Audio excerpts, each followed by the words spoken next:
Hi, in this video we're going to explain in detail how to host a website on a web server using ispmanager.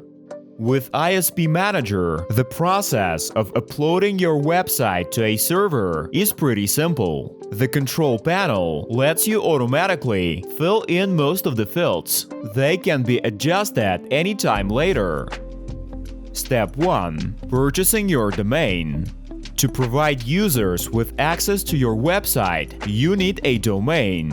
To buy a domain, you can contact any domain registrar. Following the purchase, link the domain name to your website's IP address. To accomplish this, follow your registrar's guidelines. Step 2. Creating your website. Once you've got a domain, you can start creating your site. Go to Site section, then click on Create Website and type in your domain name. In case you plan to run PHP scripts on your website, enable the PHP engine and select its operational mode and version. Also, there you can bind a database to your site. By pressing the Create button, the Let's Encrypt certificate issue and dialog pops up. Two validation methods are available there, namely, validation against the default hash file and validation via DNS, when the corresponding checkbox is ticked. In case you've got a certificate and do not intend to issue a new one, click the Cancel button. Later, you can install your website certificate using the Site Editing menu. You can learn more about Let's Encrypt and installing certificates by following the corresponding documentation link in the description below. When configuring your website, you can also apply a number of advanced setting options. To do this, select Extended Settings from the Site Setup menu.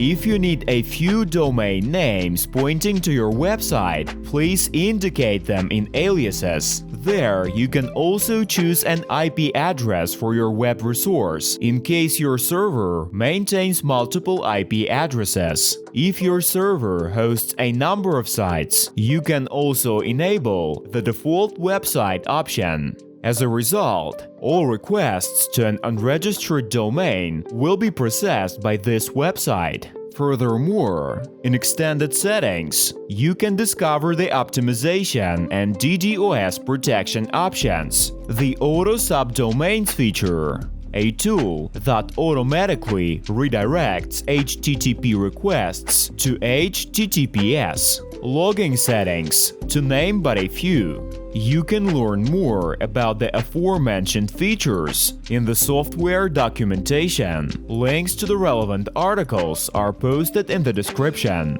Please note that you can modify all the settings later using the Site Editing menu. Once your website is all set, its domain name will be generated in the Domain Names (DNS) section. You can delegate your domain to a server running ispmanager. In order to manage domain resource records using the ispmanager control panel, this comes in handy if you plan to frequently change the website's IP address or use a mail client with your server.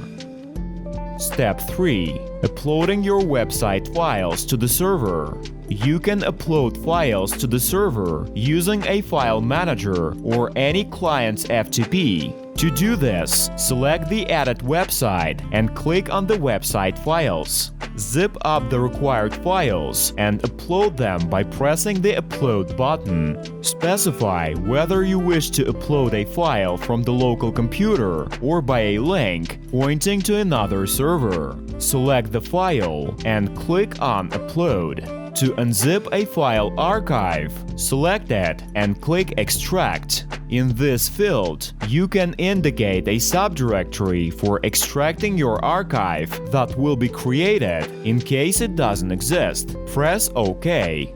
Done. Website files are in place. To configure FTP access for other users, open the FTP Users section. To set a password for an existing user, highlight the desired record and click Modify. To add a new user, press Create an FTP user. Input the FTP username. Login in ispmanager that FTP access will be granted to. Add a password and specify a home directory. The FTP user's files will be uploaded there by default. Please note that a home directory is relative to the home directory of the ispmanager user. var 3w username data. Press OK.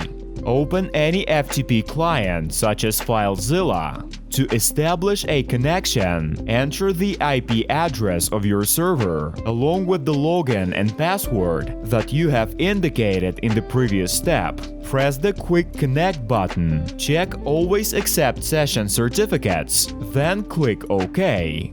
Thank you for watching us. Feel free to address any of your questions using a request in your personal account or the chat on our website.